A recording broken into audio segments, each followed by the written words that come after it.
I shall forget. So here we are then for session three for coaching and mentoring for DSLs. And we're delighted that you've joined us today. We're recording for those people who can't make it. We've had a few apologies, but we might have a few other people joining. And we'll have Gemma Ryder, our associate social worker, joining us in 20 odd minutes. But first, let me get to share this and I'll take you through what um what we're going to be doing today. Just one moment, bear with. So, can you see my screen there Yeah, we can. from beginning? How's that? Coaching and mentoring for DSLs. Great.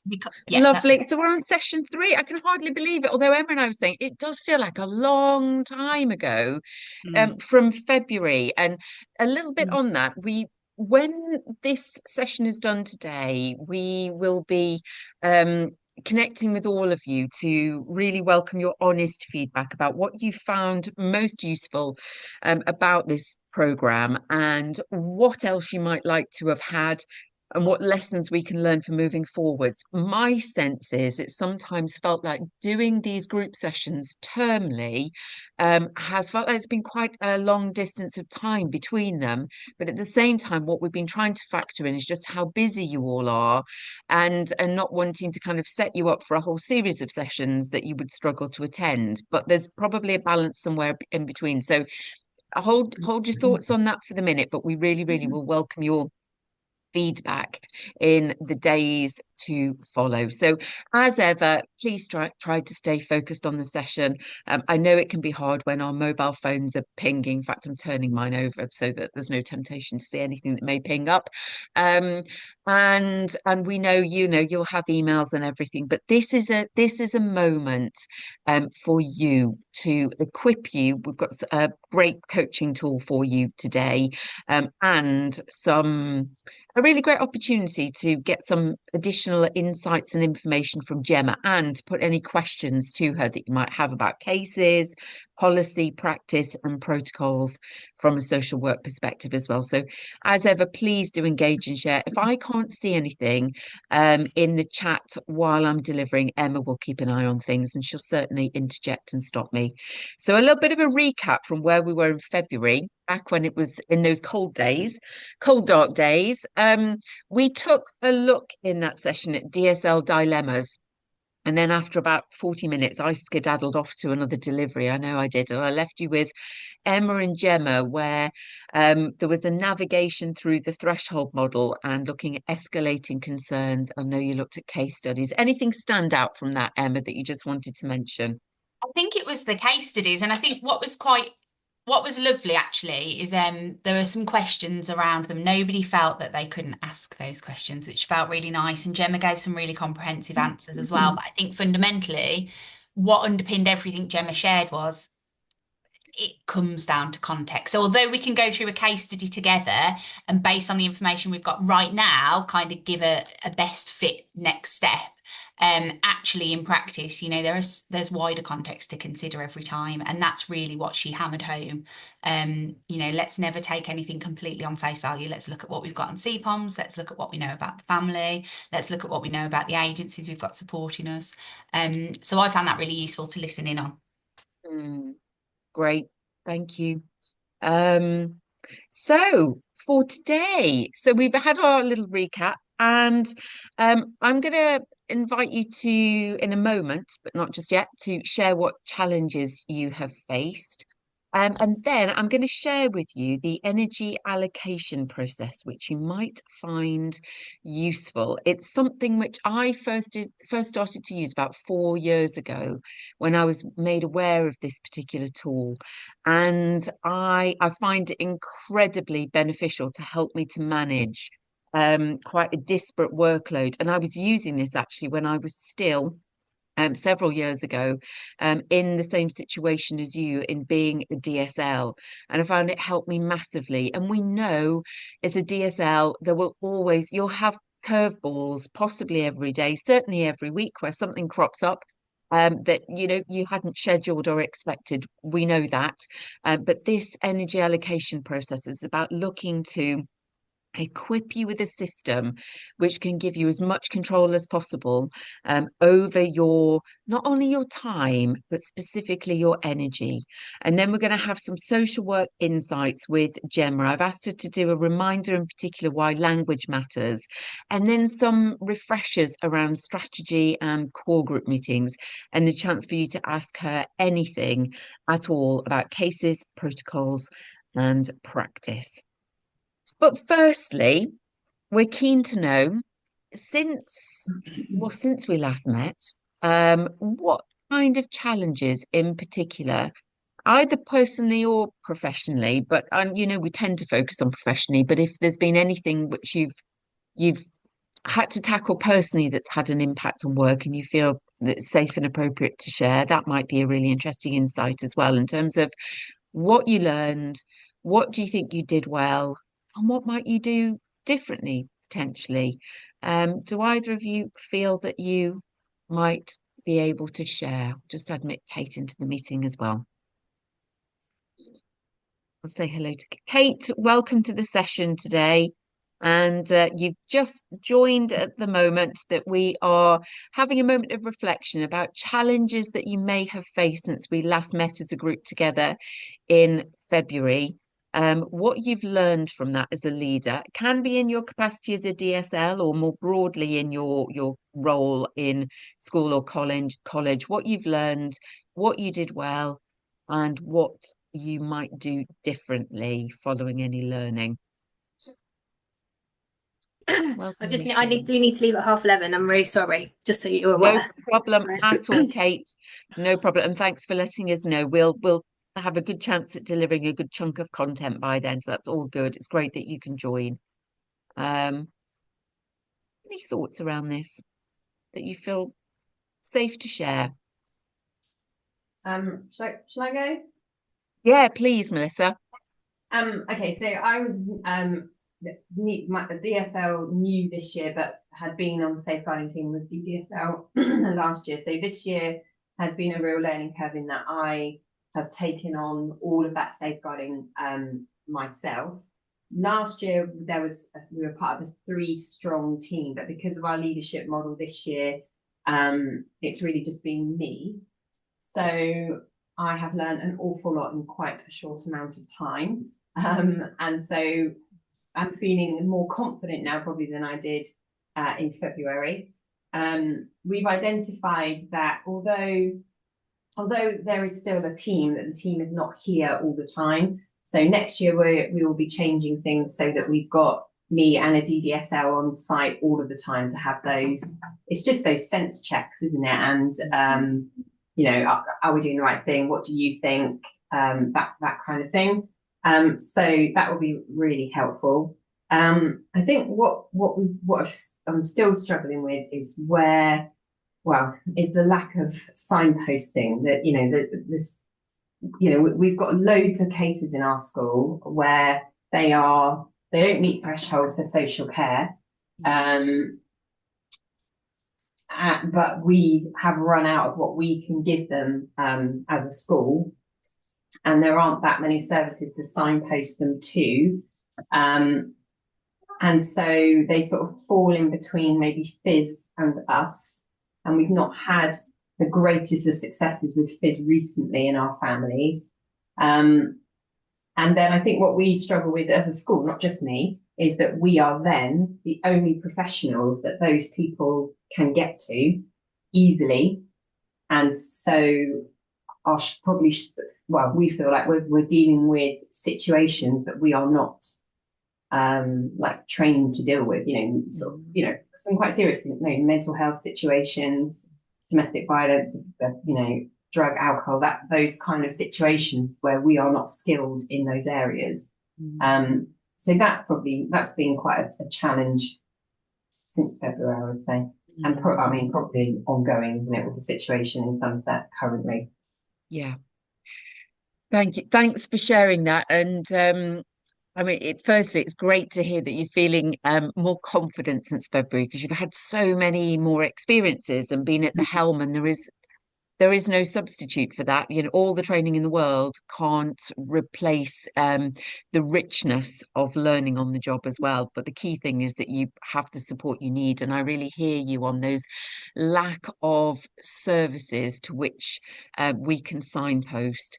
One of the things on my to-do list, or to think about list really, and which Emma and I have talked about before, is seeing if we can pull together a wider list of third-party agencies who might be able to provide support in the areas where our clients are operating. Because I sometimes hear in supervision people mention a particular agency, and I think, oh, okay, and I kind of make a note, and I find myself wondering whether that operates in just that part of, in your case, you know, Somerset, or whether it's across the county and what it might be. And I think there's a piece of maybe trying to connect the dots a bit there that could help, even if it only elicits one or two extra pieces of support.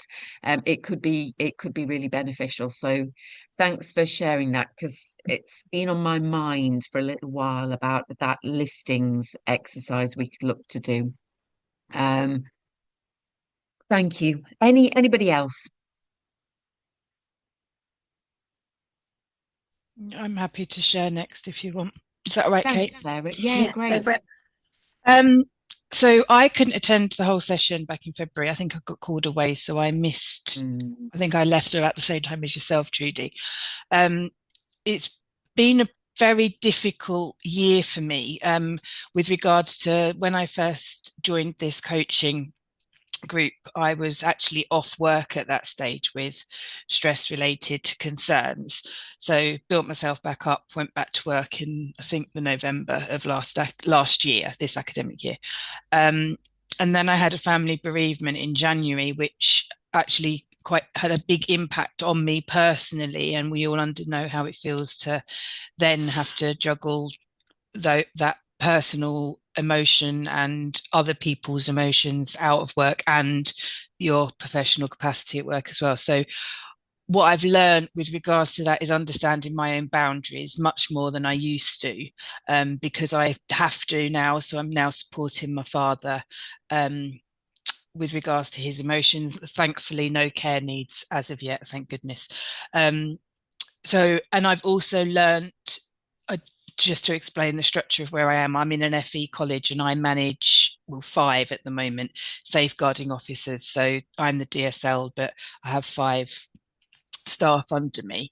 And I think I've recognised that actually I need to not pull upon them, because I am very much their manager, but use them more as a sounding board, because I don't have a great management structure above me. So I really quickly recognized that actually I didn't have that sounding board that I really needed, as opposed to it may have just been a nicety before this academic year kicked in with regards to my own well-being and then the bereavement. So I've learned to pull upon my team, but professionally, so not pulling upon them to make them feel as if I'm a burden to them, but have that opportunity to soundboard. And we do group supervision weekly, which I've really upped the ante on, because we used to have it, I'll be really honest, we used to have it in our calendars, team meeting, group supervision, 2 hours a week. And actually I put it in there as a bit of a tick box for Ofsted to say that we do group supervision, but actually really utilizing that 2 hours a week and making sure that everybody brings a case to that meeting to discuss. And it's just brilliant how what somebody can bring something and have ideas of who, like you've mentioned, Melissa, other organisations that maybe we could refer it to. And I would say that 70% of those meetings, somebody mentions an organisation that other people in the team haven't heard of or haven't worked with, have forgotten about utilising them. So I've really learned to pull my team together, but also use them as my support, because we are, you know, safeguarders all together. So yeah, what did I do well? Not quite sure, but yeah, pulling it together, I suppose. Drawing upon the team, I would argue that is a great thing to learn. And And you reminded me as you were saying that the structure is, of course, slightly different in a college, Sarah, as you've said. And I previously worked in a college environment as well. Where you can draw upon perhaps safeguarding officers. That's the way Emma and I previously met and worked together. And they become like the people who are in your team become very, very knowledgeable in more detail about certain support agencies or types of issues that people can face. I used to find that, somebody became bit more expert in dealing with looked after children, somebody else in dealing with drug and alcohol abuse. And so drawing upon the richness of the support. Now, if you're in a small school, that becomes a little bit harder unless you know of particular specialisms within your immediate staff team. But that's why those external agencies are so important. But unless we're having those conversations as a team, we don't quite always know who knows what and who's linked into where. So I think that's really powerful. What you've been and really seeking that group support for all of you, for the benefit of all of you. And like you were also saying, Melissa, you're going to make sure that there is that sounding board absolutely in place for moving forwards, because you're recognizing the to and fro that's so powerful in safeguarding. Brilliant. Thank you. Thanks, Sarah. And Kate, how about you? So yeah, I'm exactly the same as Melissa. So I was a trained DDSL, but I was never really used as much last year. So this year I've literally been thrown in at the deep end, quite literally. So yeah, I've learned a lot as I've gone along, spoken to you guys as well, and with our safeguarding audit. So some of the good things we've done is that we in our newsletter every term we send out a safeguarding bulletin to our parents, so they're in the loop about safeguarding, what we're looking for, and how we deal with it. We also do a weekly in the staff room, a weekly question, and then the staff answer the question. And then there was one the other day which I did, which they didn't understand what I was talking about, so I was able then to put that through an email and explain to them what I meant. And then I also do at the beginning of every staff meeting, we do a safeguarding scenario. So, and that's whether or not I have a full team meeting or whether I have just my teaching staff meetings. So we're really kind of talking through safeguarding all the time. I've got a really experienced DDSL who is my assistant head. So she's been doing it a long time, so she's really good to go to.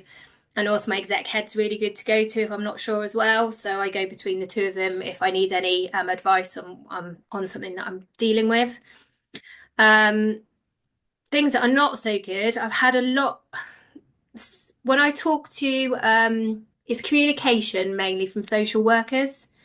I've got a CP case who I had to chase for a lot of information from them, and we didn't even know that the children had been put into care with their grandmother until the grandmother turned up to take them and tell us that she was looking after them for the time being. I've got a SIN child as well, which again, it was sent over from another school, but no one came with it for social workers. So there was no communication again from that. So again, I had to chase that child. I've got two children who are LAC, who I only got told last week that they are going for full adoption at the end of this term. We have put nothing in place at all because the social worker has told us absolutely nothing. Apologise, but obviously it's not good enough. So for me at the moment, social workers are the bane of my life because it's just their communication. And I know they're really busy, but we are a lot of the time the main caregiver, the safe person, but we're not actually getting the information until really, really so far, until that sort of crunch point. I also have put I had an emergency meeting for one of my children as well. And again, I've chased and chased and chased, and I've had absolutely nothing back about the things that they were going to do. So yeah, I'm a little bit perplexed about that, to be honest. Yeah, I can hear the frustration as well, Kate, because it's not good enough. It's not good enough, is it? No, And we know especially as I can go be on. the one that can be held accountable for it. That's what I don't like at this moment in time about being a DSL, is I'm held accountable for things completely out of my control because the communication is so poor at Somerset. Yeah. Yeah.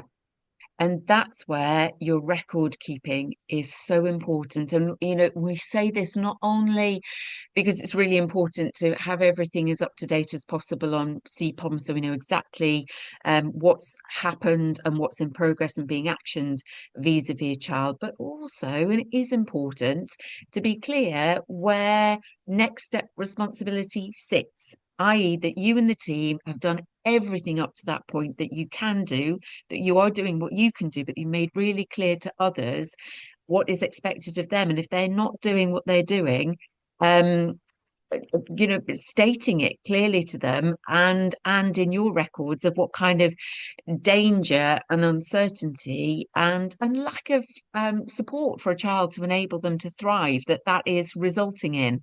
And that's really important because I hear you, and it's horrible to have to think about, to use the phrase, covering our own backs, but sometimes we've got to make it absolutely explicit. Where are things up to? And this Can I just ask situation a isn't good quick enough. question? Yeah, So of course when you I'm can. in, so I every time I'm in a meeting, so if I'm in a TAF or I'm in a CPC meeting or a SIN meeting or whatever, I always make notes and I put them on CPOMs. Now I wasn't 100% sure if I was allowed to do that because the majority of the time I never get the notes back. But that's how I've been doing it, so that I've then got a record of what was said in those meetings. Not everything's written in there, but if it's anything to do with my child, or for example, their sibling, which then might then affect my child or the parent of this within my CPC meetings, I've put that in.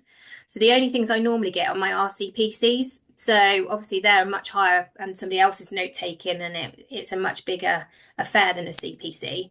But like I said, I just wanted to double check that I was okay to do that. Absolutely, Yeah, absolutely, Kate. And brilliant. it's Okay. making sure, I think it's great practice actually that you're showing your full engagement in that. I make tons of notes myself, even if I never look at them again. It helps me to process what I'm hearing. And it seems to go in at a deeper level. And then, quite rightly, you're storing those notes safely, confidentially in the file of that child, so that, in the event that you yourself weren't available and somebody else had to pick it up, they are going to have the ability to check exactly what's happened. But it isn't like you're sharing those notes with anybody who shouldn't and need not have recourse to them. So I think that's really good practice. Yeah, brilliant. Thank you. Good. You're welcome. We're gonna save for when Gemma arrives some questions around strategy meetings, core group meetings. In fact, speak of the devil, here she is, and she'll be poised and ready. But I need to take you through another tool first. I'll just say good morning to her and then we'll crack on. So, Gemma, while you're joining, good morning. We've just gone through some challenges that we've been facing, and I am going to take us through a tool which I trust we might all find useful, called the energy allocation process. And how many of you feel that you could benefit from a little bit more organization and time? I certainly do always. I'm always reviewing how best to do this. Okay. And who thinks that you've kind of got things under good control right now? Okay. So mainly, so mainly under control, but maybe there are a few extra tips that we can learn. So I have to say, over the past four years in particular, I have really benefited from this, and I hope that it will help you in your very, very busy roles as well. So sometimes we might be introduced to time management processes. This process that I'm going to take you through is an energy allocation process. So it's not only, I find, necessarily the number of things on our to-do list that take the time, it's the shifting between energies. And what I'm seeking to support us with today is how we can be more fruitful in the time that we have available. I'm somebody who has lots of different interests and fingers in a number of pies. So there's the Essential Safeguarding Company and other things that I do professionally as well. And so it can mean sometimes that I've got lots of different types of tasks and lots of different different organizational strands to piece together. And so seeking to organize my energy and allocate appropriate energy to things becomes absolutely critical. And I invite you, and you, I'm sure, will have the same things, what you manage professionally, where, you know, as a leader in the school, you have things as disparate as sorting out building works, to staff timetables to oversee, to managing relationships with social care, writing a newsletter, having to deal with a complaint, sensitively handling maybe a team member who's having a crisis, managing your email inbox, and so on. Lots of very different types of tasks, for which we might need a different energy and a sort of a different mindset that we need to bring to certain things. Managing a complaint can be very different to whizzing through our email inbox. And just for a moment, I invite you to think about, what is it that you would say predominantly eats up your energy? Not necessarily your time, but if you think about when you feel most energized versus when you feel like, ugh, and a bit drained by what you've got to do. And sometimes you can manage what's on your to-do list really, really well, but sometimes you feel like your energy's eaten up. Any thoughts around this? I have something that I know is very specific to me. How about you?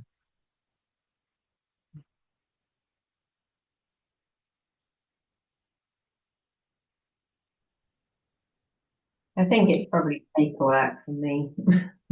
Yeah. Yeah. What is it about the paperwork, Melissa? It's so I guess you know, in school, what I do changes from 1 minute to the next. And, you know, I can be doing something, someone will knock on the door and that will change the direction of what I'm doing, or I get a phone call, or there's a parent. So it's really choppy and changey. So if I'm having to do something paperworky where I have to sort of, it's probably not my natural thing. I'm not naturally a great paperwork person. So if I have to sit down and do it and then I'm constantly interrupted, I find it difficult to get through that paperwork. So I think that takes up a lot of my head energy as well, because I'm constantly thinking, I need to do that, I need to do that. So it's probably not having the head space and quiet to do that sort of thing. That really resonates with me. I have to say, it makes the thought of paperwork tasks kind of makes my toes curl up. Whereas you see, Emma is absolutely brilliant at this stuff, Quite like it. plowing through tasks like that. Like you're like Pac-Man. Yeah, I do. I like things that are a little bit more tangible. So I like being able to look at a document and go, like, I've done that. Yeah, that would be my thing. I think for me, the opposite would be if I've got lots of little, you know what, I say phone calls, and it's not kind of client calls because I really enjoy those, but those little things to either tie up loose ends or just confirm something, they're the things that I tend to put off. Mm. Interesting. And what for me, I find a bit of a drag on my energy is when I can't tie something up. So I'm thinking at the moment of a thing where I had an inquiry about sorting out an insurance document back in March. And I know myself well enough, a bit like you say, Melissa, like it's a paperwork bureaucratic exercise. So I know if I don't get that done as swiftly as possible, it becomes a drag on me. I need to close those things off quickly, or it kind of it sucks the life out of me. And I set about doing this, and I thought I got a solution, and then I kid you not, in the prevailing 2 months, there must have been about 20 emails with the insurance company about this tiny little thing that I thought we'd get sorted, and it's taken up a disproportionate amount of time. So that for me is one of the things. And what we're going to look at is how can we try to batch things and close things off, because you will get interruptions. And these are all things which can eat our energy. So if we don't have a plan, time, and one of the things I did not do in April, I don't mind admitting, because I had a couple of weeks off in April, and it was almost that I kind of thought, oh, well, I'm off for a couple of weeks, and in the time that I am working, I know what I need to do, but actually, unless it's written down, it doesn't become as concrete and as clear and as focused and effective for me, I find. And so I think that was a little bit of an error, not writing it down. And I've been sure to make sure that I don't make the same error for May, which I'll come on to talk to you about in these next steps. Moving between disparate tasks. So like you say, if it's the paperwork, then interspersed with a sensitive conversation, and then a phone call about, an update from a social worker, having very different kinds of things to deal with at the same time can be quite different. And, science tells us that it can take up to 10 to 15 minutes to move between tasks which are quite different, from dealing with phone calls to sitting down to get our head into writing a strategy document. And if we multiply all of those different energy shifts throughout the day, we could find ourselves losing an hour and a half of productivity very, very easily, because we're constantly moving between disparate tasks. So the invitation here is for us to think about how we can better perhaps clump things together and decide what we need to do, not what the world decides we need to do. And please always know, with the caveat with that, is I know how important safeguarding is, but wherever we can take some degree of control over what we need to do, this is what this is about. And sometimes, I don't know about you, but if I've finished everything that's on my list, and I might sometimes benefit from some rest after doing that, it can be very tempting to think, oh, just get one more thing done and just one more thing done, which can then eat into the time, which is very deliberately set aside for rest and replenishment, so that we're full of the energy that we need for the next day. And sometimes guilt as well about not being able to do certain things can sap us, or a lack of clarity about what needs to be done, not having a sense for how long things can take. Sometimes I massively overestimate how long something will take, and also underestimate how long things will take. And bringing a little bit more concentration and consciousness to these things can help us to allocate more effectively. And the point of trying to do everything yourself is a surefire way to eat up your energy. And I was so pleased that Sarah pointed to the example before of looking to involve the team much more, and working together as a team can really, really help us. So I invite you to have a think about this for a moment. If we have two large glass containers that we need to look to fill with rocks, with pebbles, with sand, and then surround it by a cup of tea, as we pour the cup of tea into the glass container, how would you go about filling that container to make sure that all of the resources that you've been given fit into the container, assuming it's all been measured out, so you have exactly the right number of rocks, exactly the right number of pebbles that will fit into a container, and sand and tea? How would you go about looking to fit everything in? Don't worry about this is not about getting it right. It's about kind of where would you begin and do it? And the first time I was asked this question, I was like, how would you look to go about it? What would you start with? Me, I'd start with the rocks, the pebbles, the sand, the tea, and then give it a big shake. And then hopefully it'll all fit in together. Oh, I like it, Kate. Tell me your rationale for doing that. The rocks are heavy at the biggest, so they'll be at the bottom. Then the pebbles on top. Put the sand in, then they should fill the gaps between them, and then the tea. And then if you give it a shake, everything then should filter in and fit all the gaps. I love it. And it snuggles in together. Yeah, Brilliant. mixes together. And yeah, it's brilliant logic. Because if, by contrast, we started with the tea and then put the sand in, it would all get sodden and creates into a bigger mass and lump. And then trying to fit the rocks and pebbles in after that is incredibly difficult. And the reason I ask this is that the moral of the tale is to always start with the big rocks. What are the things which are the most important things that you need to get done first? So the energy allocation process is a system. It's a system. We can use tools to support it, such as our calendar, how we organize ourselves. We might use Google Drive, you might use Teams, you might use Microsoft Office features. That's all about the tools that we use. This is a system which encourages us to start with the big rocks first, so that then we've got space to drop in pebbles, if you like, lesser tasks around it. And then some of those minute little things that we need to do, signing off a document, pinging it off. And finally, the tea. And I love that image of shaking it all up so it settles, like make sure it can all squidge in.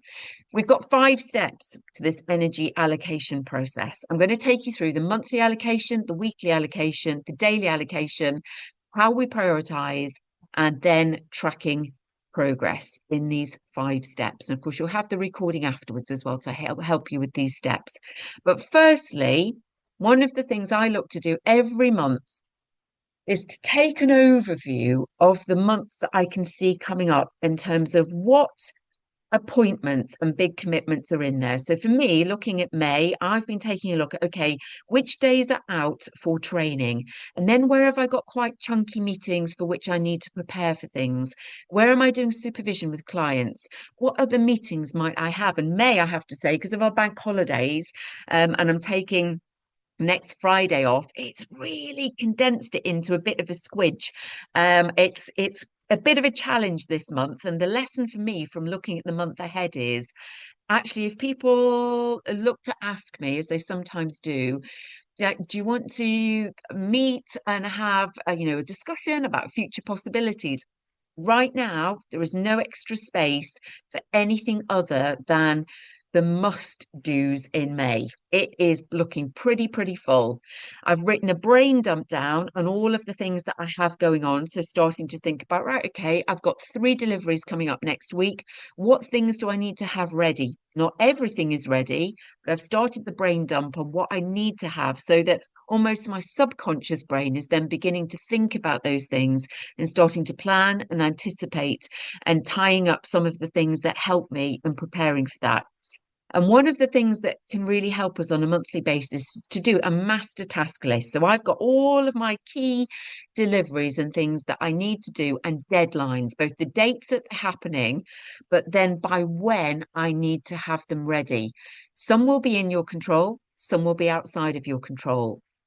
The next step is to batch the tasks according to your monthly energy flow. Now, because we're all women here in this particular session, one of the things I will allude to is the feminine monthly cycle. I know that there are certain times of the month where actually if my period is due, I get really tired, and there isn't anything I can do about it other than to look to maybe rest a little bit more and know that that is not the best time for me to be doing really long days, unless there was a massive call upon doing so, because it was utterly unavoidable. But then I'd need to build in some significant kind of rest time at the weekend to compensate for that. But taking a look at, when do you know that you naturally have more energy in your monthly cycle, and when you might just get a little bit more tired, because that is how our hormones tend to work.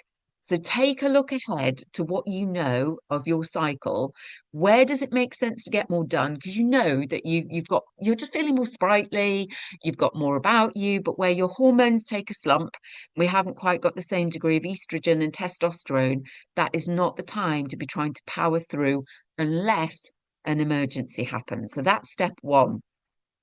Step 2 then is we've got a monthly overview, looking weekly at a review of appointments and allocating again tasks to appropriate days. So we've taken the big picture view of the month.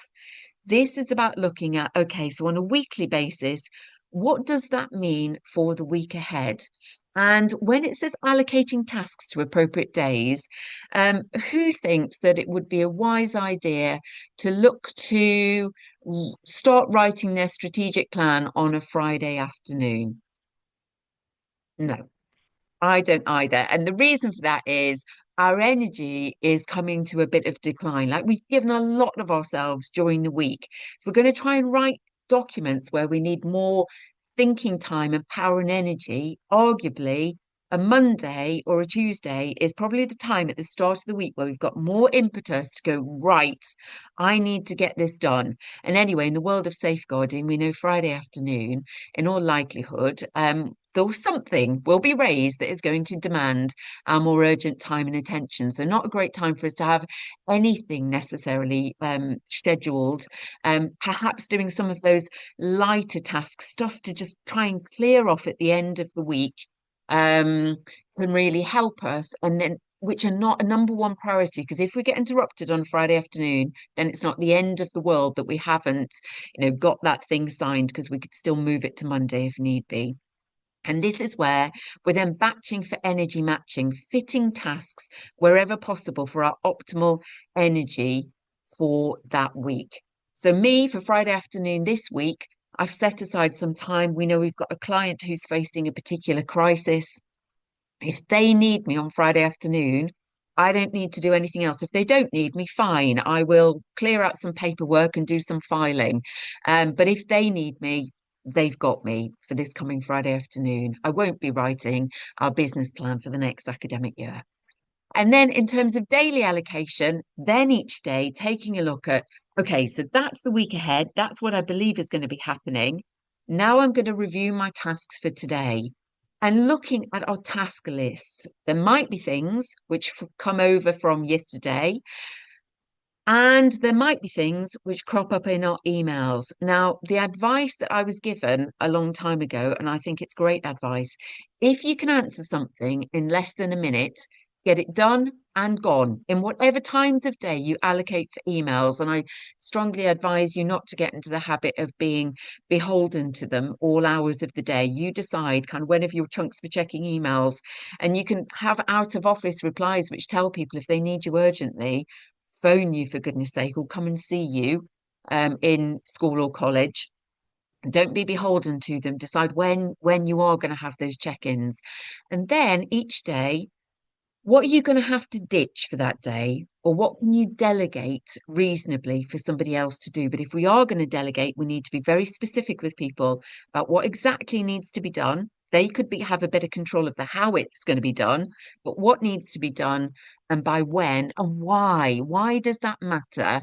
So that they've got agency as well and understanding over the thing that is being delegated. So ditching, and sometimes we are going to need to ditch. I used to have stuff which sat on my to-do list forever.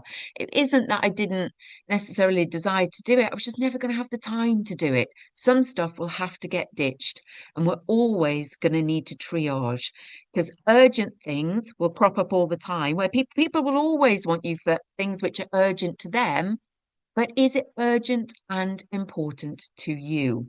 Now, this can really help as a step 4 in triaging the task list, the ABC guide to helping us prioritize. I invite you each day to think about what absolutely has to get done today, what is urgent versus important. Because I know next week I've got deliveries coming up. And if I think about that, if I don't do some of the prep today, I'm not going to have time tomorrow because I'm out training all day. Friday is now allocated with stuff. Before I know it, it's Monday and I'm not going to be ready. So some of that becomes really important today. It's not urgent because it's happening next week, but it's really, really important for today that I get some of those things done. Then we've got B. It would be good if it could be done today, but it's not essential. And C, it could wait later. So the invitation is to prioritize numbering all of the tasks that you've allocated A, B, and C. So what that means is, you might have 3 things which fit into the absolutely must get done today column. You might have 2 things which fit into B, be good if I could get them done today, and 1 thing which is C, could get that done today, but it's not essential. So for me, by way of example, today it might absolutely have to get done is preparing for training tomorrow. And 2, an invoice that a client has requested, which she needs to have today. So those things I have to get done today. B would be good to get done today is making notes for next week.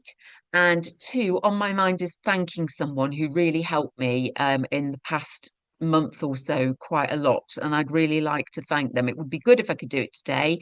I could do it tomorrow and arrange something nice to thank them, but it would be really good if I could do that today. And C is paying expenses, although I smiled when I wrote this because it does involve Emma, and she might be thinking, could you actually make that A, please, for today? That would be very helpful. So that's my list by way of example. Prioritization A, B, and C. Batch them up according to energy type as well. So this might be if you've got appraisals to do, flitting from doing somebody's appraisal and that kind of nurturing, collegiate kind of energy that might be involved can be very different to dealing with complaints that somebody has, where you might have to be quite fierce and strong and hold the line for a particular position if somebody isn't happy, but you know that actually you've got right and justice on your side. And again, very different to strategy writing.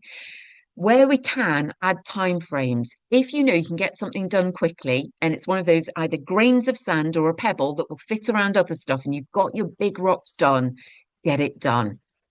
If you find that you've got more tasks than time to get them done, decide if you're going to ditch it because it just isn't something that is actually going to be able to get done.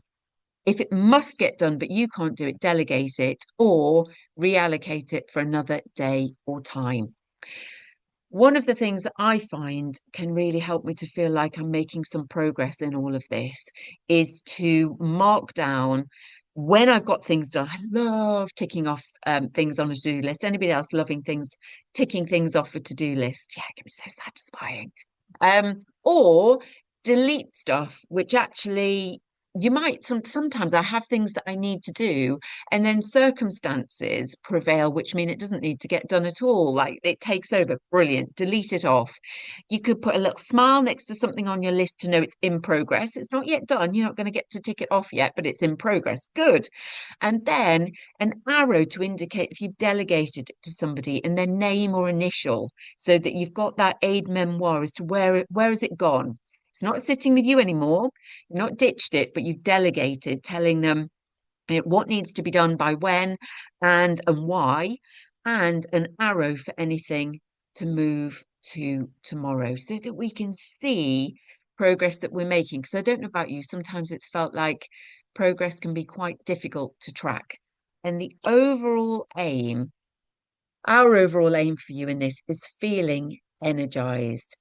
We still only have 24 hours in a day, but if we can allocate our energy a little bit more effectively and also respect what kind of energy for different kinds of tasks we have at different points in the month and the week and the day, it can really, really help us to feel like we've got more energy, even though we've still got the same amount of time.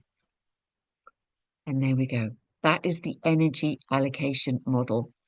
I will happily share a document with you afterwards to give you those steps, and you've got the recording to help you with that. Any thoughts around that as to whether it's similar to anything that you yourself do, or any thoughts around how you might use it?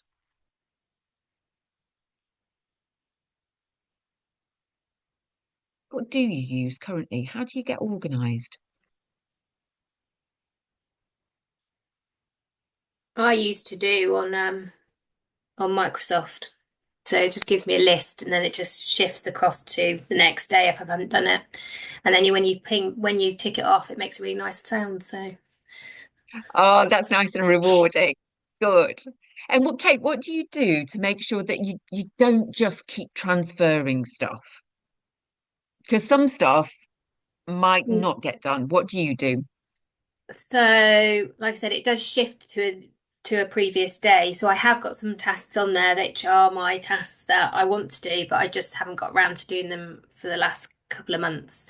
So I know they're those I'd like to do tasks, but they're not priorities. So anything that's a priority, I obviously just go through and but usually on there, I've got a couple of days leeway. So if it's something I have to do immediately, I don't put on there. I just do it straight away. Good. Yeah, that's nice. I like that. Great. Melissa, Sarah, anything you feel inclined to share? Yeah, I'm a bit of a list writer as well. I use my paper diary because we've moved obviously onto the Outlook calendar. So I use my paper diary to write tasks for the week on Monday, and then they kind of drop down to the days. The thing that I always struggle with is I do something and then forget I've done it, and then have like a mini panic thinking, oh, I've done that. And then I think, oh no, I have done that. So the whole like writing, you were saying if you've delegated it, or that I definitely need to do that as a reminder for myself that I've actually done something. So I'll get that on board. Yeah, I had those moments as well. I got something done really early recently, and then I don't know, weeks after I'd forgotten I'd done it and had a oh, I haven't done it moment. And it was so wonderful and weird to realize that no, it was well in hand. Yeah, good, good. Is there anything from you? No, other than I was hastily making notes because I'd like to share some of that. I've got my team meeting this afternoon, and I think it would be beneficial for my team as well. I think I am quite good at what I as actually as an organization, we're very good. All managers are to keep their calendars free on a Friday. Obviously, for myself, that's not so easy because externals can put meetings in, but I try as hard as possible to keep Fridays free with regards to my tasks and not having internal commitments on a Friday. Just purely because we're aware that our energy levels are lower. So I just rely on external meetings on Fridays rather than internal. Yeah, that sounds very, very wise. When I used to work for a particular organization, I remember the chief exec used to love putting late Friday afternoon meetings in our diaries, and I absolutely hated them. I mean, I grew able to say to him at a given point in time, like, are you sure this is the very best time of the week for us to be having these decision-making meetings? He loved it. He felt it was great to sit around more in a more relaxed, less structured meeting format and have a discussion about things. He used to say, chew the cud, whereas my phone would be pinging with safeguarding things, and I'd be sitting there thinking, to this meeting to go and handle this stuff. So yeah, I don't advise having meetings in late on a Friday afternoon, unless, like you say, Sarah, you're called to a strategy meeting or something that you simply have to be at. Which segues very nicely to Gemma joining us. And one of the things I have very deliberately asked Gemma to take us through today is some of the reminders about strategy and core group meetings, and a reminder as well about language and why language matters. But I really invite us as well, as part of this next part of the session with Gemma, to have up your sleeve any questions or comments, anything about working with social workers and particular cases, protocols, practice that we might want to get her views on. But without further ado, I am going to hand over to Gem. I'm going to stop screen sharing at this point because this is more important that we hear from her. Hello, you're there. Hello, hello.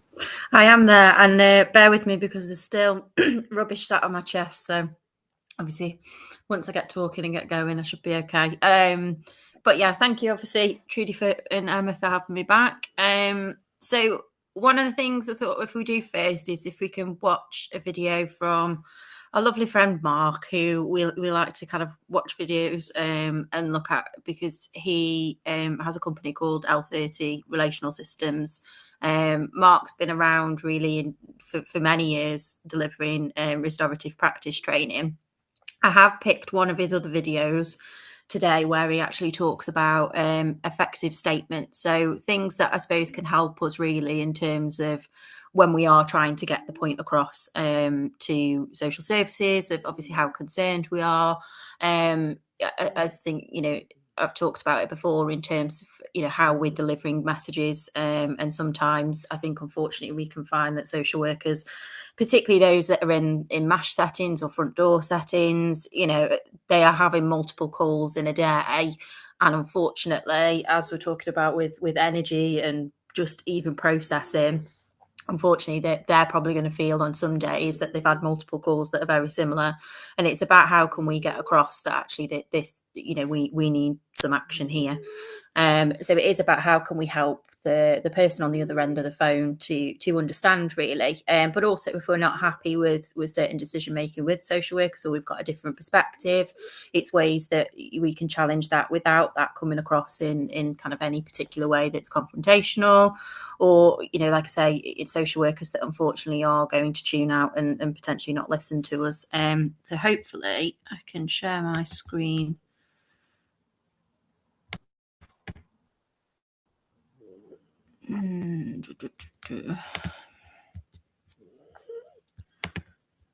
She says,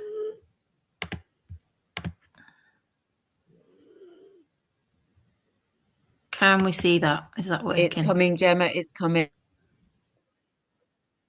It's coming. It's just a bit slow. There we go. Yeah. Fabulous. Hello, my name's Mark Finnis, and here at L30 Relational Systems, we're passionate about the work we do. We have a proven track record of working with schools, working with children's services, adult services, and across communities. In terms of a relational-based model, we believe that language is really important, and one of those really important frameworks, very simple for low-level problems about getting involved earlier in the life of the problem, is to have a high challenge, high support conversation. So either catching them getting it right, or if things have gone wrong, how do we use language to challenge people in a way that still maintains those relationships afterwards? So in relational and restorative practice, we like a model around affective statements, and affect is very simply the word to describe using emotion in statements, because we want to move the context to systems and punitive ones back to the context of relationships. And if you don't let people know how their behaviour is impacted on you, how will they ever know? So there's a very simple structure, really adapted from a model by Marshall Rosenberg around non-violent communication. So we're not suggesting what we're about to talk about is a program on non-violent communication, but an effective statement is just breaking it down into 3 key areas. The first one for us is about name the behaviour you've witnessed. Now that could be to reinforce a positive behaviour, but also to challenge an inappropriate behaviour. The key is to be very, very specific about the behaviour you've witnessed. So don't use generalisms, words like always, never, everyone, all. So you're always late. It gives people an opportunity to cut your arguments off at the knee with the one time they were on time. So avoid generalisms, be very specific. When you arrived late this morning, when you keep tapping your ruler on the desk, not you always tap your ruler on the desk. The important bit is to really be specific. The second part of an effective statement is what's the impact on you? This is where it's about relationships. This is where we talk about a statement that says, I feel. Not you make me feel, because then it's a push, it becomes blaming. Just I feel. And the important part of that is you're taking ownership. But if you don't let people know how their behaviour impacts on you, how will they ever know? And if we were to challenge somebody's behaviour, this isn't always comfortable at these first 2 stages, but we always say there's no easy way to poke people in the eye. It might sting a little bit, it might be a little uncomfortable, but if you've invested enough in the relational bank, you're going to maintain that relationship afterwards. So that second statement is, I feel. So when you arrive late, it leaves me feeling a little frustrated. The key to that part is separating the deed from the doer, the act from the actor. You're still valuing them as a person, but you're still challenging their inappropriate behaviour. Or, if you've caught them doing something well, when you arrive on time, it leaves me feeling really pleased. The third step is, though, to identify what you need from that person for things to start to move forward. So you identify what you need and you let them know. So it could be something like, and what I need is to let me know you run a little late, and then I can be prepared. So if I put that together, it could be, when you arrive late, it leaves me feeling a little frustrated, and I need you to just let me know you're running late. There is a fourth step, which we talk about an optional extra, which is a request. Would you be willing to do that for me? The challenge is, if it's not a request, we wouldn't always put the fourth step in. But what I would say about effective statements is, if you want to create the right culture that's built on relationships, then we say catch them getting it right more than you catch them getting it wrong. Some things to remember, though, about effective statements is it's a construct for language. What I've just described isn't a script. It's three key parts: the behaviour, the impact on you, and what you need from that person to move things forward. The key bit is also non-verbal communication. It's not what we say, it's how you say it. 93% of what we say is non-verbal. The other part of that I want to reinforce is separate the deed from the doer, the act from the act. And the other part I would say is do it at the right time, in the right place, to the right degree. If I'm challenging somebody, I don't do it in front of other people. I find somewhere private, so that's the right time, the right place, to the right degree.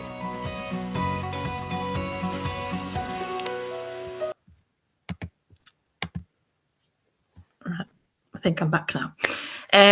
Yeah, so Mark is really good in terms of, you know, obviously those bite-sized videos on YouTube, but certainly on LinkedIn. I'd urge you all to follow him. So it's Mark Finnis. He posts lots of stuff really that's quite powerful. And actually, what Trudy, as always happens to us, is, you know, we talk about things or something comes up, and actually kind of there is a more recent post that Mark has posted that's quite apt in relation to the previous discussions, that he effectively says that, you know, paperwork doesn't safeguard children, and it's quite a powerful post that talks about obviously what does safeguard children. So yes, we have duties in terms of our paperwork and what we need to do, but effectively what he talks about is that, you know, Monroe, all of the people that you know review you know what we do on a day-to-day basis, they say that we lose sight of the child. So actually spending that time with the child and understanding, you know, that's what is important and, you know, needs to happen. So yes, paperwork does need to be done, but what he talks about it is that, you know, obviously we need to be prioritizing those children and having those types of conversations. I don't know if anyone's got any thoughts and reflections on kind of what Mark was saying. Gemma, can I ask first, how are we spelling his surname? So it's Finnis. Yeah. Like I said, the company that he's under is L30 Relational Systems. But yeah, there's a wealth of stuff out there that he talks about, and certainly his team. And like I say, you know, his training's always been the most powerful for me, really, in terms of, you know, thinking about what does that look like in practice, and certainly how he breaks that down, I think is really helpful. I think it can apply to anything, you know, like saying in terms of conversations that you may need to have, you know, in terms of complaints, you know, also challenging social services on decision making, you know, it's transferable, isn't it? Kind of what he's saying, that could be applied to various different tasks that we have. Yeah, it's really I think it's really powerful. It's really, really powerful. Those steps are really powerful, aren't they? Really powerful reminders. But, you know, over to others for thoughts around this. I think it's always really handy when you have a bit of a structure to work in. I was just thinking then, actually, some of my parents could use that system at home with their children when they're struggling to manage their behaviour, to keep it. It's quite non-emotional. Well, it's emotional but non-emotional. Do you know what I mean? Because you're considered, aren't you, with what you're saying? So actually, yeah, I think it's really good. Yeah, and that's actually something. So I don't know if you picked up on that. You talked about non-violent resistant communication. So obviously, if we think about models of parenting, and a lot of the time, you know, non-violent resistance is one particular method or model that, you know, we may be signposting parents to in terms of support. Obviously, if we think about the PACE model in terms of therapeutic parenting. So obviously PACE standing for playful, acceptance, curiosity and empathy.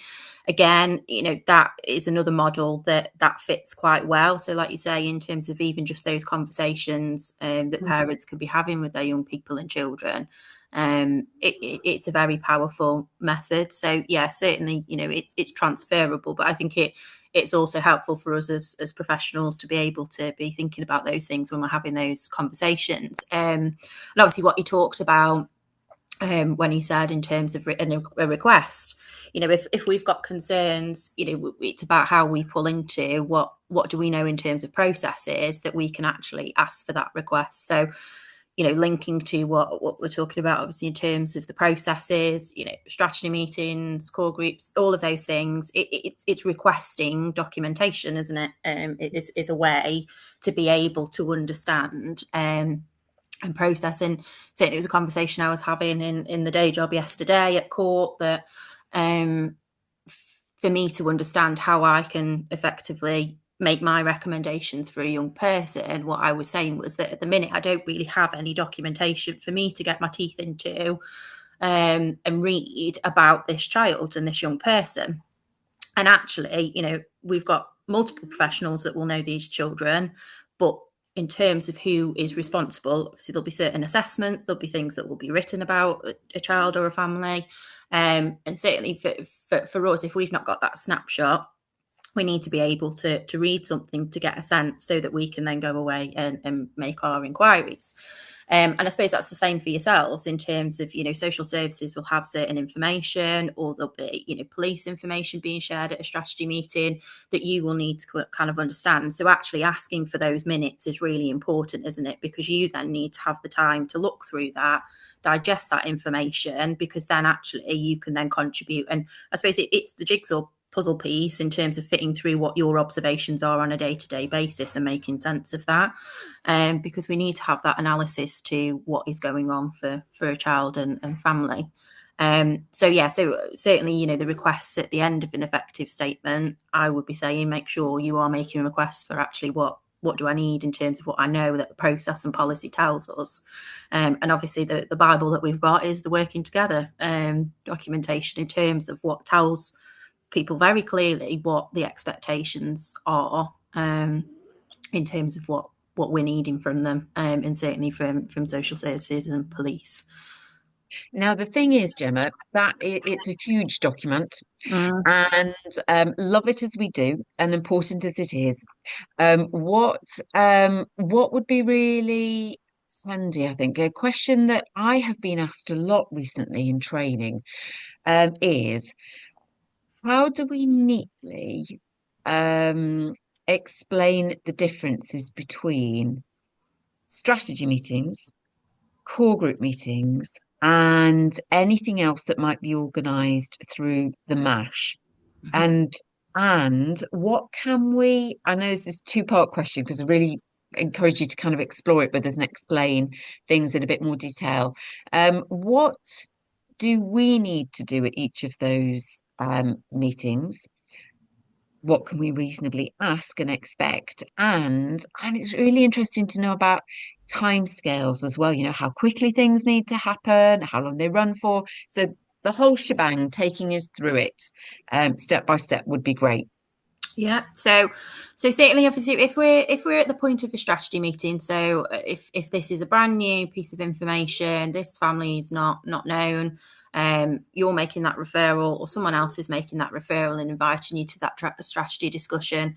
Obviously, what we'd be expecting from the MASH is that's a quick turnaround within 24 hours. So if it's brand new, and actually also if there's an immediate safety concern for that child or young person, you will find that something's been slipped into your diary very quickly in terms of attendance. And obviously what I would always urge is, if you aren't able to attend that, please try and send somebody or send some form of information, because actually that is the key bit in terms of information being shared. So what I would always focus on is actually getting as much information as you've got of that child, that family, as possible, because that's where that starting process of decision making is going to be made. So really it's about being present and information sharing at that strategy meeting, because I suppose one flip side is you might have something quite powerful that means that certain decisions can be made. If we think about threshold in terms of crossing threshold, if we think about up there in terms of the extreme, if we have got to have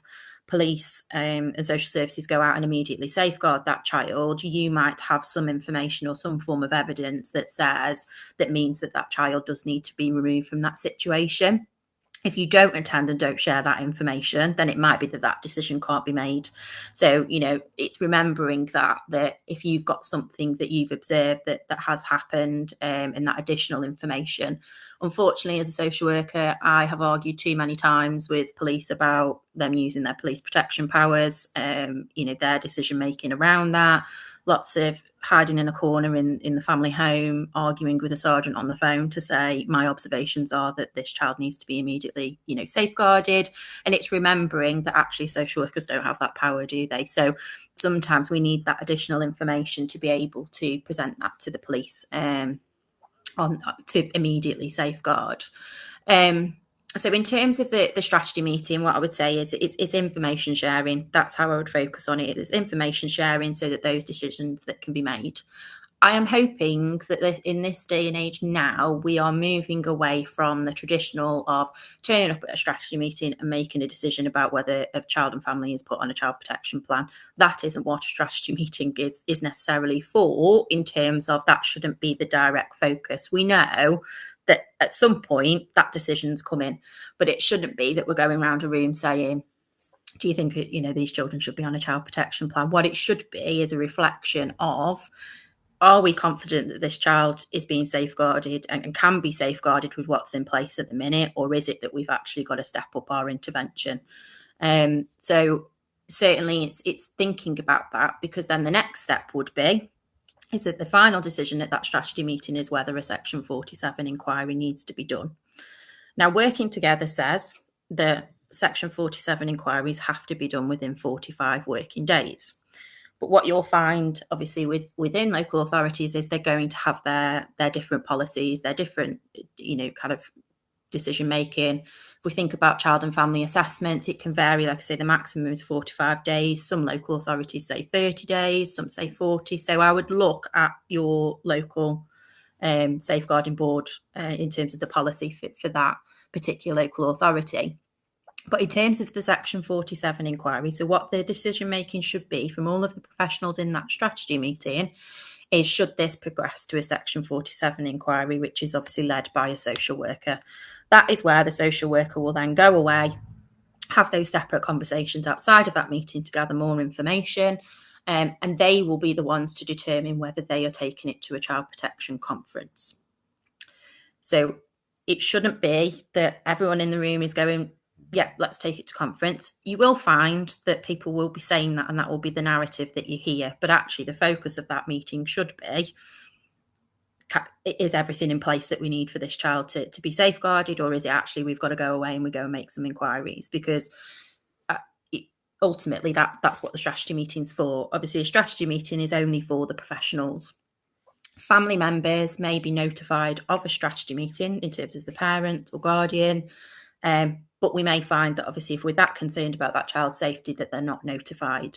But ordinarily it should be that unless there's an immediate safeguarding concern that means that we're concerned about that parent causing more harm to that child, they won't be notified. So it's a case of remembering that, and obviously that it isn't always cloak and dagger and secretive. Unfortunately, I've experienced within local authorities, and it's something that I've kind of made my attempts to internally challenge, but something I've always talked about with people is actually you'll hear things like, oh, we're going to have a professionals meeting. Well, the only professionals meeting that should ever be had is a strategy meeting. We should always be open and transparent with families, because actually they're the ones that have got to manage any concerns or risks. But also it's not particularly great practice in terms of a professionals meeting being held, because actually, is it being minuted? Can we be really confident that actually if this family know what's being discussed? And ultimately, if we're in a court arena, then we're going to be asking questions as to what kind of decision making's happened. And it might be you've decided something as professionals in a professionals meeting, but actually that's not been transpired with the family. So if we think about it, strategy meetings bind us to a process that means that minutes have to be shared. There's a process that's very clear, and ultimately if anybody did end up in a court arena, those strategy meeting minutes will be requested. And unfortunately, there's been too many times where actually now, as a CAFCAS officer, I'm having to ask for those minutes because other paperwork isn't telling me enough of the story. So I'll pause there, because before we move on to kind of anything else in terms of reflections, questions, I can see the chat. Yeah, we've got a really good question from Kate. So should we find out what happens after the strategy meeting? Say, assuming it goes to Section 47 inquiries. Yeah, absolutely. So it should be that, as part of the Section 47 inquiry you're spoken to initially. it should be that then you're told in terms of what then happens next. So that initial Section 47 inquiry, like I say, certainly kind of in local authorities that I've worked in, that's had to be done within 3 days. So we have a separate document that has to be done on our system, where we go through obviously what the decision making, the balancing, what are we going to do, and if it's a decision that it's going to initial child protection conference, obviously what you'll find now is, rather than a conference report, a lot of the time a child and family assessment is what's being done as that report for the conference. So certainly you should be knowing if it's being recommended that that's where it's going, if it's being decided that it's going to child in need, or if it's being decided that actually we're closing the case and no further action. Because ultimately that Section 47 inquiry is to still gather your views as the other agency professionals. So that's how it needs to be, that it's documented very clearly that this is your view. It may be that the social worker still determines that actually we're not taking that to a child protection conference, but they still need to be evidencing what are the views of the other agencies. Obviously, other circumstances you might find that things are a bit more delayed if it's not done in that time frame. Unfortunately, is when we've got children that have had some form of injuries and we're waiting on health professionals. We know in this day and age that, doctors aren't quick. And certainly in terms of the paediatricians, what we found, sadly, is that that's where there can be a lot of delay, or you might end up having to have another strategy meeting because you're still waiting for them to determine. I suppose what I would always say is, yes, it's frustrating because actually, we've got a process there that says this is the time frame we should be following. But actually, as long as that child is safeguarded in some way, we would hope that's the immediate decision that's been made at that initial strategy meeting. Is this child safe? Is it that we need to kind of either go to court for an EPO or police protection powers? What is it that we need to safeguard that child? If there has been some form of injury or, some concern there, then we hope that that's already in place. So actually, a bit of a delay in terms of getting to the bottom of it, because sadly we can have children that are taken away from parents for unexplained injuries, bruising, etc. We can have medical advisors that actually come back and say this is a medical reason for that, and actually the trauma and the stress that family has gone through of that child being removed and actually them determining that it's medical. We all know that certain tests can take several days if we're in hospital, CT scans, x-rays, all of those things, and then sometimes it might be you've got a second opinion in terms of another medical professional needing to be brought in. I remember for myself that I had like a role in Section 40 and 47 inquiry for several days for an unexplained bruise on a non-mobile baby, and actually after several days it was determined that the baby had actually suckled and caused that bruising, but because of that parent being known for other concerns with older children, obviously again that decision was made at that time that needed to be investigated because that particular parent was known. So it's making sure really that, yes, if we're having delays or if you're not finding out about things, then obviously we need to be challenging that, and we need to be saying that we need to have that outcome, because ultimately if you don't know what the next process is, because ultimately this needs to be a decision of some way, shape or form, and even if there's a closure, there may be advice that's being given to those parents and recommendations that are made at that closure. So you need to know. This exactly. Is putting me in mind of something Kate was telling us about at the start of the session, actually, when we were sharing what particular challenges have been faced. Kate, I know you mentioned about, not having been informed about a child on a child protection plan who was going into grandma's care. And it strikes me from what Gemma's just been saying that this is one of those cases where you really, really could have been informed as a school. Yeah, no, definitely. So obviously when Nan turned up, I then phoned the social worker, who then phoned me back apologising that she hadn't sent me an email. And then I got an email that was post-dated from a couple of days beforehand. So yeah, it was a lot of things that were not right. But I'm like this one here, because obviously I contacted front door because I was worried about a child whose dad was back at home and wasn't allowed to be back at home. So we ended up with an emergency strat meeting, and I've chased it several times, and the other school's safeguarding lead has chased it several times, and no one's got back to us. We've had no outcome whatsoever. Right. And that was less than 45 days ago. So I'd probably say about, 35 days ago. I think it was the beginning of, it was in either the end of March or the beginning of April. And they were going to go round to find out if Dad was there, but we've just absolutely heard nothing. And obviously all we've heard is from the mum afterwards, who then found out it was us who put in the query. So, and obviously she was quite upset about it, but then obviously I've not heard, I don't know how she found out it was us. So obviously somebody's been round there and spoken to her, because she's obviously not very happy about it. But then we've had nothing back at all, no outcome, nothing. So I'll chase it again. But that's what I'm saying. It seems to be every single time the communication is really, really bad.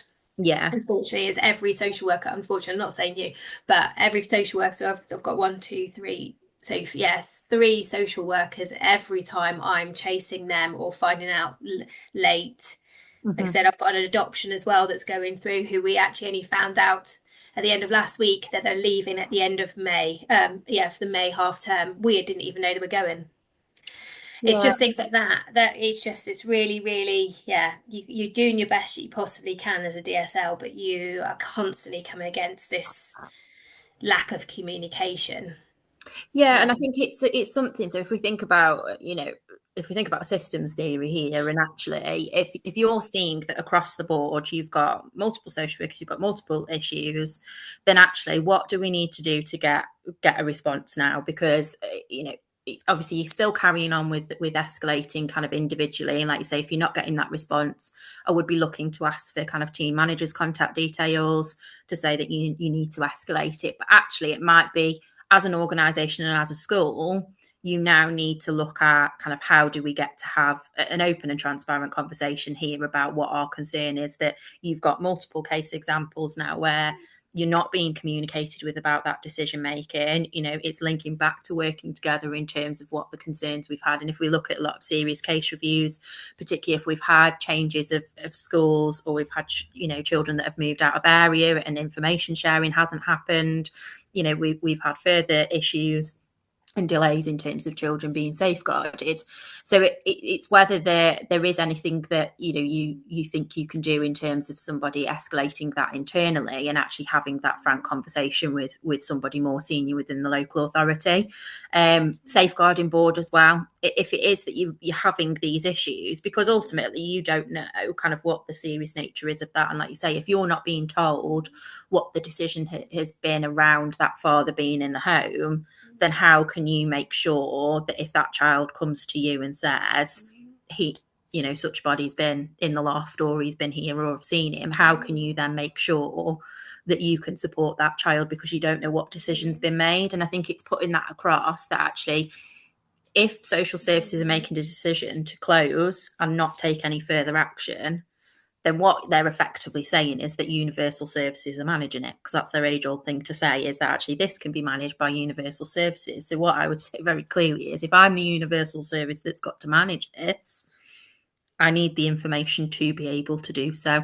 And I also need to ask you for advice as to how I do that, because it might be that, they've come up with something as part of the assessment process or some form of recommendation that they're making. They may have told mum something that she needs to be doing, to ensure that, because they've just unfortunately not had the evidence as a result of that visit.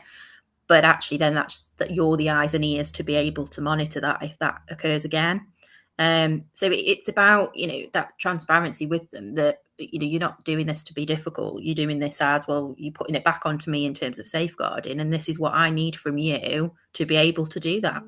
And it's going back to kind of what Mark was saying in terms of the effective statement. It's thinking about that, and whether, I appreciate that time is difficult for you all, but actually being able to find some time of almost doing your own little script of like an effective statement of particular issues that you're finding that you're facing on a day-to-day basis, or at least week by week basis, like you say, with the same issues with those social workers. Actually, let's try and sit down and think here about an effective statement that I want to make, so that can then be put across to the local authority that actually is making it really difficult for you as a DSL to safeguard these children. Because I think, some of that, it has got to be kind of set up in a way that means that, it's separate away from processes, and it isn't kind of totally focused on that. But whether that comes from your head teacher or somebody more senior to kind of start that ball rolling, then that may assist. I unfortunately, I'm having to do it a lot more in my current role, where I'm having to say to a manager, I need you present at a meeting with me, with a social worker and a team manager, because actually I'm not happy with what they're doing or not doing at the minute, and I need your support to help me to have this transparent and open conversation, but also kind of give me a bit of support here. So it's about whether you feel that is something, if it's across the board, that you need some form of meeting set up now to say, these are the observations that you've made actually in terms of a service, never mind kind of just an individual child or family. What do you think about that, Kate? Yeah, maybe I've got to go now. So maybe if I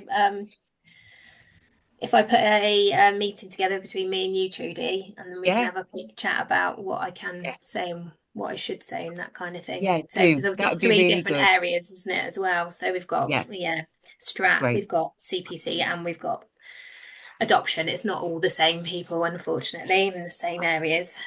Yeah. Let's do that. I'll send you the Calendly link after this session, and we'll touch base on that. Brilliant. Thank you. Thank you, everybody. See you later. See you. Bye, Gemma, that's the strategy meeting. Yeah. Take us through the structure of the core group meetings then, when it moves to core, and how many can we reasonably expect there might be, and who would be there, and the time between each one.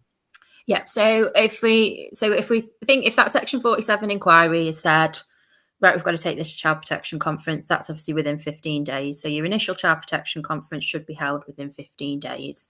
Obviously, if that decision is made at the conference that you're taking it to child protection, then your first core group should be within 10 working days. And a lot of the time, that date will be set at the conference. The conference chair will not let you go away without a date, usually, if they're on top form. So within 10 working days, you should have that core group. And obviously, that's where you're running through the plan.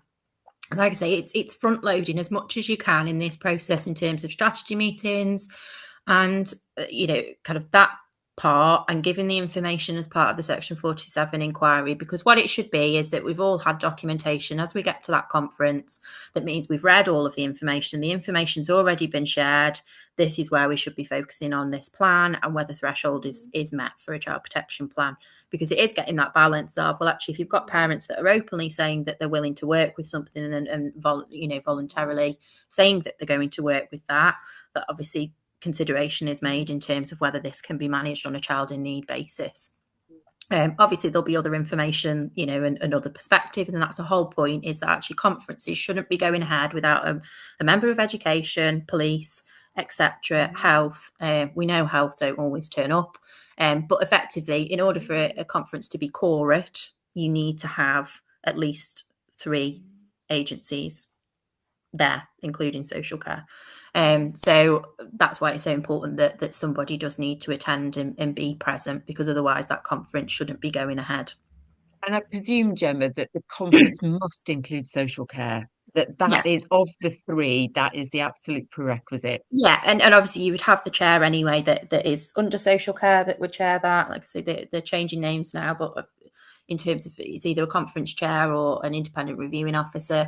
So they should be the ones that are obviously leading that and guiding that discussion. But it shouldn't necessarily be that more information's being shared, because that bit should have already been done with as part of the assessments and everything else. And like I say, my biggest thing is that I need something to read and digest to then be able to think pragmatically about, right, okay, what are the solutions that we need? Because actually, how can our brains sit in a conference and process all of this information and then come up with a really good plan for a family? If we think about what you were saying earlier about energy and shifting energy, you're going from, actually I've got to process and understand this information to then all of a sudden problem solve, and I can't do both all at once, or certainly I can't, and I don't think many people can. So it should be that we're thinking about, well, what are the solutions here in terms of what can we do about this, and how can we move forwards. So that initial core group should be done within the 10 working days. You're obviously running through that plan. It might be you're tweaking that plan because there's been certain things that have happened and changed, but it should be that it's very clear then in terms of what actions, and if there were some actions that were set at the conference that were quite urgent, then the focus should be that have those actions been completed as part of that core group. Now, in terms of core groups and the next core group, it can vary in terms of local authorities. And what working together kind of says is that core groups should be held every 28 working days. So it should be every 28 working days. However, you'll find that some are saying, every 6 weeks, but really it should be, I've always gone off the basis that a core group should be held monthly. So that's how I've always set up my diary as a social worker, is that, right, I've held a core group and the next one needs to be done next month. And, obviously dependent on half terms and everything else, you always end up possibly going over that because of the half term, because you wanted to make sure education are there. But really that's the written rule. Now, what should be done at core groups, which again, it's going to vary and differ, dependent on kind of the social worker and their ability to chair that meeting, is it should always be considered at every single core group about whether threshold is still met, which I think lots of social workers don't always do. It's just running through that plan and getting everyone's updates, and then let's set the meeting for, the next one. But actually, you may find that, families have been able to be proactive, move things on. If we think about obviously when the next review conference should be after an initial, it should be within 3 months. It may be that that's not been enough time for everything to be done, which is why you may be recommending at a review conference that things continue in terms of the child protection plan because certain actions haven't been done. But what there should be is a checklist really for every single professional to talk about whether they still feel that thresholds met, and that's going to be dependent on that chair of that meeting of whether they are running through that. What I would always find is, particularly just before conference, that's the core group before the next review conference, that's where I'd be drilling down and focusing on that. If I've not already said to professionals, do we actually feel that thresholds met, and should it be actually that, particularly if we think about a review conference that's set within 6 months. So if we think about the kind of next review after a first review, 6 months is a really long time. So it might be that actually within that 6 months, threshold's not met. And really, it should be that we're pulling that conference forward to be able to get those children off a child protection plan and celebrate that this family have worked really hard, and that actually we don't need this child protection plan and this level of intervention. Now, social workers doing that when you've got a list and a task, tasks of all other things. Obviously, it depends what kind of team it is and whether they're dealing with court work, because that's always going to take priority. It was always really difficult to kind of do that, but I always really held myself to account that actually if this family have worked really hard, then we shouldn't have this level of intervention, and we should be able to get them off, because it's really intrusive. If we think about the visits that have to be done fortnightly, obviously how much we have to do to check in, the meetings, etc. It's a lot, isn't it, for a family? So, in order to celebrate what they've done, if we need to bring that forward, then we need to do that. But yeah, so it should be timeframes should be that it's monthly really in terms of a core group. And then, like I say, you should have a review child protection conference after the initial within 3 months. And then if you're going for a further review, then 6 months. If we're getting to a point where we're at a second review child protection conference and things are still not changing, then the question to the local authority is, are you initiating the public law outline, which is PLO? Right. So that is the stepping stone into the court arena. And unfortunately, what I'm finding now on the other side of the fence when I'm working as an agent for the court is that actually that's not being done enough, and social care are reacting and initiating proceedings without doing that first, which is something that the courts and certainly the president of the family division isn't happy about. Because that Tell us what that involves then, Yeah. Gemma, and why it's really important, and why it's really important. Well, we need to know what it is so that we can be present to has it happened? Because what the last thing we want is things moving in that direction and then getting thrown out because proper process hasn't been followed. Yeah, so certainly, so like I say, if we say it as that like I say the second review child protection conference, if we're still sitting there going, nothing's changing, what are we doing? Then it is that question. So it's public law outline, and you'll hear it called PLO. So it will be within working together. I'm just trying to see in terms of page numbers, so at least we've got something there. But if I can't find it now, then we'll I'll look for it so that you've got the point of reference. But that is where we are asking the question, like I say, in terms of actually does everyone need to be having some legal advice now about what needs to happen next? And what the courts are looking for before local authorities are issuing proceedings is that we've done the assessments, we've done the work in terms of this is what needs to happen for this child. So it's about why is this not changing and what are the reasons? So really that PLO process is a case of the local authority saying to the parent, guardian, we're that concerned now that things are not changing, that we do feel that we need to step into the PLO process. And what will happen is a meeting that will be set up by the social worker and the team manager. They will be making sure that they're getting their legal advice and have their solicitor present, and they will be instructing parents to seek their own solicitor, which is free funding, to then be able to have quite a frank discussion about what they're concerned about and what the actions are. So if we're finding that actions on a child protection plan and at a core group are still not progressing and still not happening, then it's a case of potentially some of those actions are then going to be discussed at that PLO process. It might be that actually it's going to a point where local authority are thinking, we are likely to be stepping into a court arena, so we are going to start saying that we need parenting assessments to be done, or we need other assessments. That you might find that they may start looking at psychological assessments.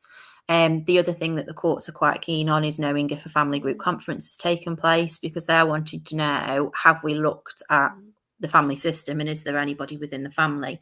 Because we're starting to identify if actually that child can't remain with parents and need to go to a family member, then we've already started that process as part of the family group conference to talk about whether that is something that we need. Because obviously one of the things that the local authority then need to do is what's called a viability assessment of those family members, because it may be that we're getting to a point that if they are seeking an interim care order and seeking parental responsibility for that child, that the courts and myself as a guardian would be saying, have you identified any family members that this child can live with before we get to a point of foster care?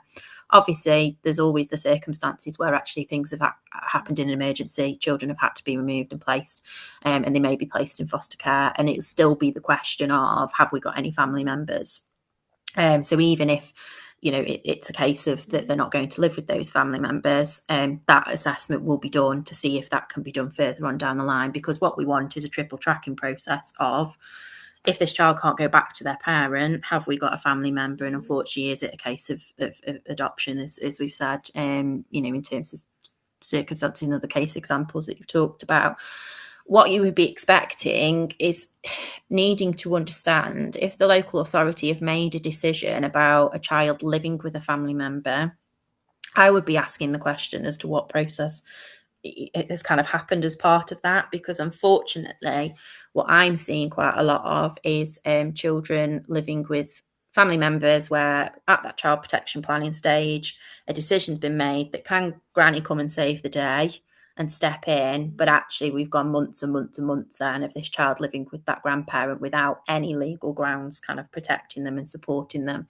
And certainly with our vulnerable parents that won't have had that legal advice and may have just seen it as social worker says that this has got to happen, I've got to let it happen. And we can have actually vulnerable parents that are, I suppose, being exploited in a situation where they're being told that they can't care for their children, and the age-old thing that's being said is a private family arrangement. Well, a private family arrangement would be led by the family, so that would be a case of, at your family group conference, granny says, I'm going to look after Johnny on a Wednesday or a Thursday. And it might be that actually a parent has said, do you know what, I'm not in a good place and I need you to look after Johnny until I'm better. That's a private family arrangement. But if a social worker's got involved in that discussion and made a suggestion, then it would be a case of me asking the question as to, well, what legal framework are they utilising as part of that? So I think it's really important to ask that question and say, you know, if you're finding out that a child is living with a family member, the buzz questions I would be saying is, A, kind of where was that decision made, or who was that decision made by? And also, do you have anything in terms of any documentation that can be shared with me that tells me kind of about that? Because like I say, if it's been a decision in terms of a viability assessment, then it's a case of that working out has already been done in terms of this child would live with this family member. We've thought about it, because some of the things that need to be considered is whether that person can meet fostering standards and be presented at fostering panel. So it's, unfortunately, it's something I'm seeing quite a lot, where there is some backdoor stuff being done to prevent funding and prevent that decision, or unfortunately senior managers making those decisions, you know, as part of that PLO process that says, oh, well, you know, granny can step in and that's fine because they're there. But actually we're putting children in really vulnerable positions, because A, we may not have fully explored that grandparent or that auntie or that uncle, but also we've not supported them either. And something that I've fed back with a recent one, where decision was made for Nan to pick up the child from school in June last year, and it's only in the last couple of months that they've actually brought that to court. So my concern was that not only have you done something with no legal basis and framework for that child, because Nan's making decisions where she's got no parental responsibility, you know, things like a haircut, everything else, a parent has parental responsibility to make those decisions. Mum may say to Nan, I'm happy for you to take my child to have a haircut. But actually, if we think about the circumstances and what will happen, and what happened in this case is that actually, because of that decision making, that really broke relationships down between the parent and the grandparent, which meant that actually, if that relationship is completely severed and completely broken down because of that decision making, then how can we evidence and be really clear that actually conversations have been able to be had about decision making for that child, and who, you know, the parental responsibility being delegated. So it's remembering that and actually understanding that. And if you're getting those concerns that actually you can see that's happening, then it's saying that to the local authority that actually you can see that it's really difficult, and you're in a position where you need to be listening to the person that's got parental responsibility for that child. So yes, it might be that Gran is caring for them, but you need to be the person. So it's being firm in that actually, if you're needing certain decisions, it's bringing it back to parental responsibility, and that actually, if you need to go to that parent, and you need to be saying that to social care, and actually if social care is saying to you, well, I'm concerned about that parent making that decision, then it's put it back onto them then of, you know, well, are you seeking parental responsibility then and going to court? Or is this something that's been decided in a PLO meeting? So using those buzzwords in that process is going to make it very factual and very to the point of, well, is that something that, you know, you're doing and you've decided? So I think, Trudy, we could think about maybe, I don't know, some form of flow chart that I could create that would help. That would be super helpful, please, Gemma. And there's I've got one question here linked to funding, but I'm just going to check in with Sarah. I know Melissa and Kate have just had to go, but Sarah, have you got any particular questions at this point before I ask any further ones? No, it's brilliant, Gemma. Well, I do have a question, but it's not. It's for the end. So Okay. Yeah, carry on.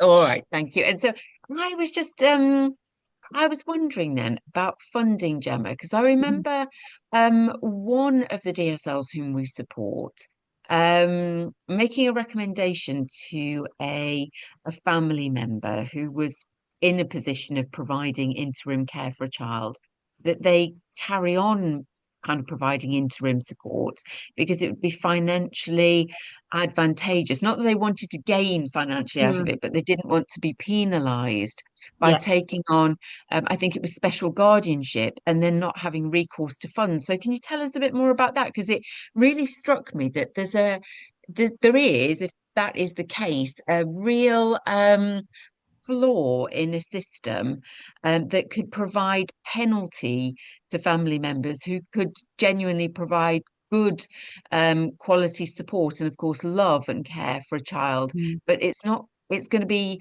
financially injurious to them potentially.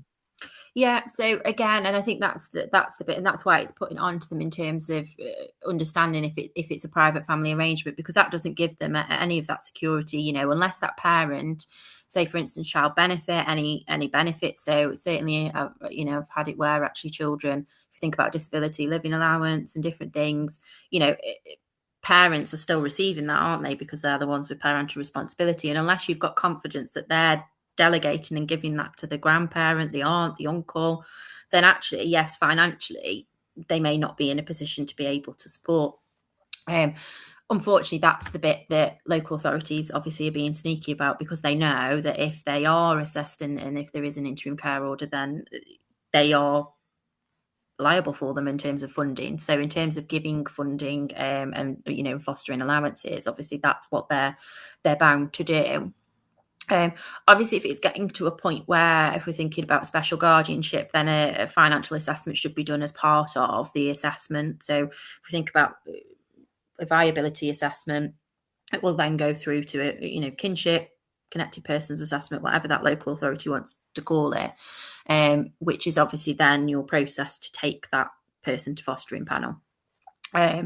So it may be that you're looking at concluding with, you know, can it be that they can meet fostering standards? Unfortunately, I've had, you know, family members that wouldn't meet fostering standards, so we've had to recommend kind of special guardianship order, or even a private law order such as a child arrangements order, because they've not been able to meet that criteria, which again makes it tricky in terms of financial kind of contributions. But obviously, if it is that it's an interim care order and that carer is, you know, being paid for that, that it would be the fostering allowances. But special guardianship allowances are means tested, unfortunately. So it may be that is something that, you know, can be difficult. But what I would always urge, if you've got a grandparent and it's not being suggested by the local authority, and luckily in my role now as a guardian, it's something I raise myself now, and I've got that, I suppose, power and agency to be able to do so, is, has that person had their own legal advice?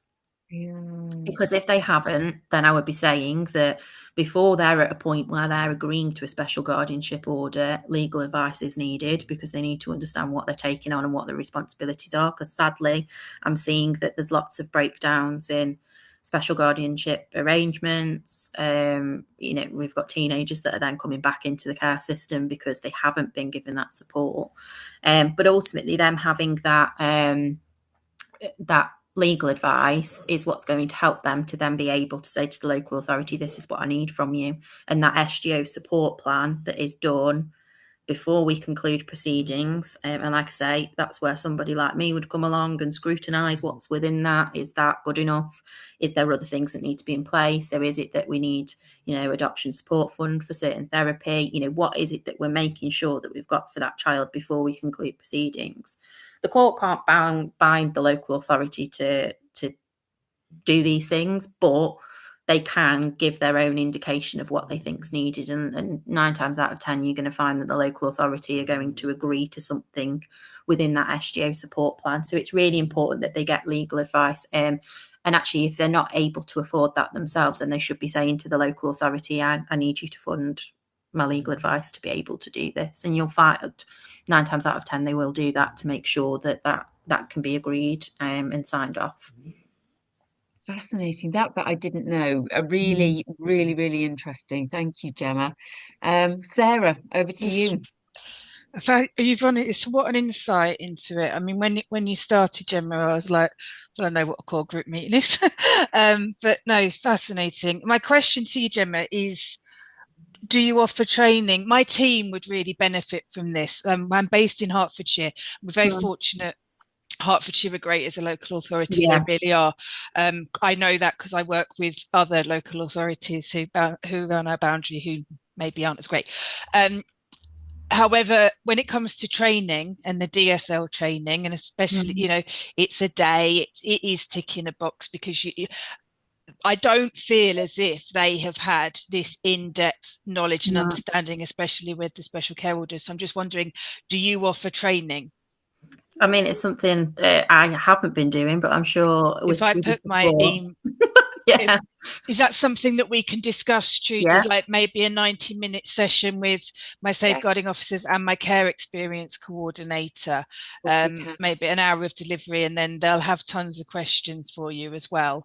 It would just be really good for them to hear it from your expertise, rather than, you know, what we experience in those meetings. And we are, as an organisation, we do have a lot of students on SIN and a lot of students on CP, so it's quite a regular, you know, this morning we've already had 2 information sharing requests come through from county, so it's a very fast-paced organisation. So it'd just be great, Trudy, if we could get something with Gemma and the team.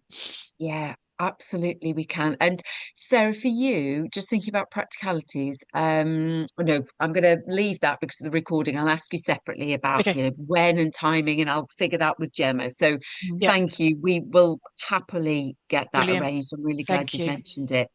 Thank And you. I really I think appreciate it's it. probably about time to look to wrap up. Gemma, that has been so helpful, really, really helpful, because there have been a few things there which a few people have asked about recently where I just wanted to be clearer about some of the responses, but the issues around funding are especially fascinating, and I didn't know some of those things that you've mentioned there. And I think you can see how some of the funding issues could impact what kind of push is being given towards certain decisions.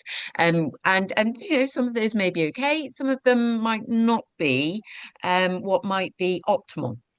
So we need to have our smarts about us as we are, you know, observing and being asked for advice around some of those processes. So thank you, massively thank you, especially since I know that you're, you know, you spent your bank holiday recovering from whatever lurgy arrived with you. So thank you, really appreciate that. And Sarah, for you, and I will say this to others who are going to listen in on the recording, we will really welcome, we'll send you a short survey to follow very soon to find out what you have most enjoyed about these sessions, but also what you've learned and what you can tell us about the structure of how we put the programme together for the next academic year.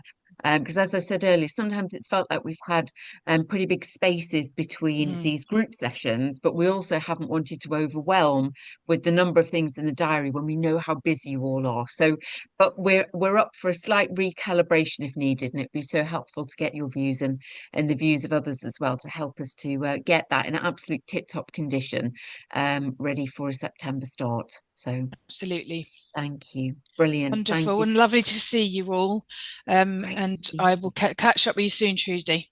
Brilliant. Yeah, that's great. Sarah. Thank you so very much. And I'll look to stop the recording now. Thank you all.